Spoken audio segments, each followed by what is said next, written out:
നമസ്കാരം, ഷിബുവാണ്. കഴിഞ്ഞ വീഡിയോയിൽ നമ്മൾ അക്വേറിയം ഹോബിയെ കുറിച്ച് ഒരു സ്റ്റാർട്ടിങ് പറഞ്ഞു വെച്ചു. ഇനി ആ ഹോബി എങ്ങനെ സാധാരണ ജനങ്ങളിലോട്ട് എത്തി എന്നുള്ളതിനെ കുറിച്ച് നമുക്ക് നോക്കാം.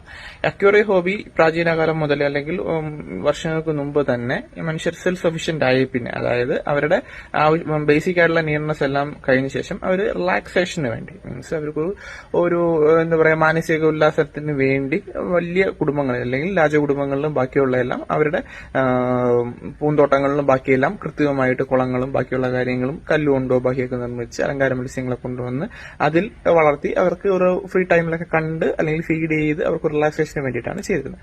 കാലങ്ങൾ കഴിഞ്ഞു വന്നപ്പോൾ ആ ഒരു ലക്ഷറി ആയിട്ടുള്ള ഒരു ഫാക്ടർ സാധാരണ ജനങ്ങളിലോട്ട് അല്ലെങ്കിൽ താഴെക്കടയിലോട്ട് വരികയും അതൊരു അഡിക്റ്റഡ് ആയിട്ടുള്ള ഒരു ഹോബിയായിട്ട് മാറുകയും ചെയ്തു. അങ്ങനെയാണ് യഥാർത്ഥത്തിൽ ഇന്ന് നമ്മൾ ചെയ്യുന്ന ഈ അക്വേറിയം ഹോബി എന്ന് പറയുന്ന ആ ഒരു സെക്ഷനിലോട്ട് വന്നത്.